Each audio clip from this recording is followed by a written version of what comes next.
was always, I want to be a professional golfer. He never wavered from it. When did you know he could hit a golf ball? 7.5. He had never hit a golf ball in his life, and they were just flying high and straight. Good shot, Grayson. Grayson Murray was in the prime of his career, just 30 years old, with 2 PGA titles and earning a coveted invitation to the Masters. There's not a day goes by that Grayson, we have a picture of him on the Masters hanging up above the sofa. I look up there every day. He'd spoken openly about struggling with his mental health. It seemed like he had turned a corner. I wanted to give up a lot of times. Give up on myself, give up on the game of golf, give up on life at times. Just persevere. He wins the tournament. That gets him an invitation to the Super Bowl of golf, the Masters in Augusta. You must have felt leading into that time period, he was in a really good place. We did. Yeah, we did. What was that time like at Augusta? The whole family went and watched him. Gosh, we'll never lose those memories. Yeah. Just a month later, his story took a tragic turn. Murray suddenly withdrew from the tournament at Colonial, citing illness. The following day, he took his own life. News of his tragic death shocked the golf community. There is sad news to report. Grayson Murray has died at the age of 30. Grayson's parents, Terry and Eric, will never forget the call they couldn't bear to hear. I got a call telling me that he had been found deceased. It's tough. I mean, that is every parent's worst nightmare to get that call. It's a nightmare, and it doesn't stop. I want you to help us remember Grayson in life, not in loss. Tell us what he was like. Oh, he was a joy to be around. He was always up to something, making us laugh. They first noticed Grayson's fragile mental health in middle school, and it only got worse.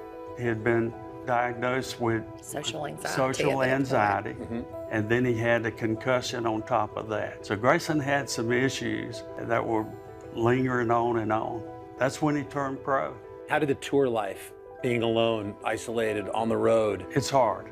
It's hard. Very hard. He would go and, drink and gamble. That was tough for him out on the road. And we're not saying anything that Grayson hasn't said. Sure. He's told this story. And in our eyes, he's a hero for telling it. I spoke to a few tour players who said, it's like, I got to give it to Grayson. He was open about it. Do you think he wanted to get better? Oh, absolutely. Definitely. Grayson couldn't understand why people couldn't offer grace. What did it mean to Grayson? Forgiveness. He tried to get better. He did everything he could.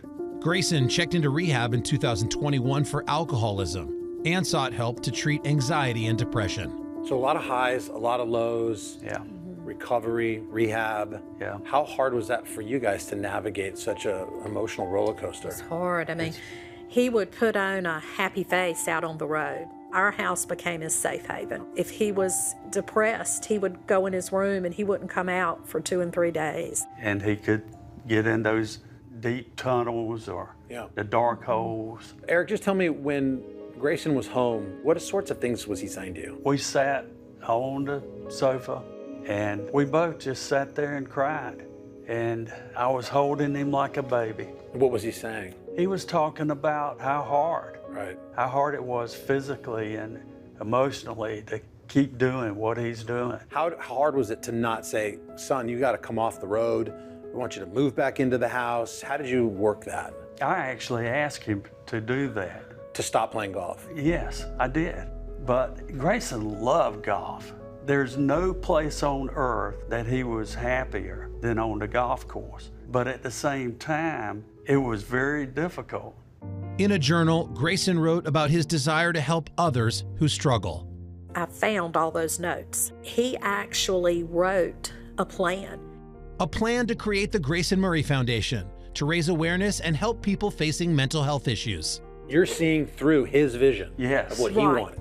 Letters have poured in. Grayson meant so much to so many. Some of the comments were, Grayson was fiercely loyal, yet tremendously kind. And then from some of the players, he did some things for me that most other golfers on the tour would not even consider. Wow. Sounds like Grayson might have kicked the ball out away from the tree, helped somebody out.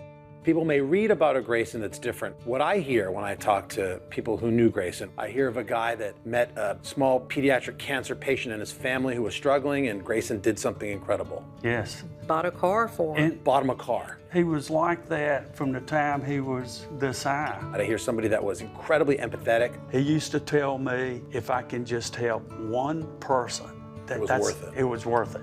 What is written on Grayson's gravestone plate? It says, "Be kind to one another." We have lived by that. As you two sit here talking to us, I mean, you just exude grace. Oh, thank you. You were in Hawaii for the year anniversary of his win at the Sony Open, and the tour did a nice memorial to his life. The players were all there. The family that the PGA has meant to our family. As we were throwing the petals in the ocean, 2 white doves flew by. So we knew that it was a sign that Grayson was right there with us. I was so inspired by the Murray's strength and grace. You know, behind the scenes, Grayson helped a lot of people in tough times. In fact, a former college teammate told me that Grayson drove 6 hours to Georgia to help him move after he had a divorce. I heard that he covered medical costs for a bunch of caddies out on tour anonymously. In Grayson's journal, he wrote about helping people that he had met in rehab who couldn't continue to afford the treatment. In fact, that's one of the goals of the new foundation. His parents even inscribed his words on his gravestone: "Be kind to one another." That's how Grayson lived his life. And we've got a lot more in our conversation with the Murrays and information about Grayson Murray, the Grayson Murray Foundation. That's at the website. And as always, if you are in crisis, you can always call or text the Suicide and Crisis Lifeline at 988 or contact the crisis text line by texting the word TALK to 741-741. That was an amazing story. And as I've said to you before, I love that you continue to use this platform that we have, this megaphone that we have, do stories like that. Well, they're nice enough to allow me to do it. Look, no one wants to talk about this stuff. It's a hard topic. But these, you know, the grace and the courage of the Murray family sharing these stories. There's people watching who can relate to this, and we're just hoping that I can help some people. It sounds like he had so much empathy, and sometimes people who have suffered so much have the biggest hearts, and they see it and they want to do something. They want to help others, and it's beautiful that he's able to see that vision through his parents. Glad we could help. Carson, thank you. It just also confirms, not to belabor the point, you just never know what people are dealing with. That is people absolutely who seem true. like they're okay on the outside, you just never know what's happening here. So, thank you, sir. Yep. Hey, thanks for watching. And don't forget, you can catch the Today Show every morning on NBC or take Today when you're on the go. Just follow the Today podcast on Apple Podcasts, Spotify, or wherever you listen.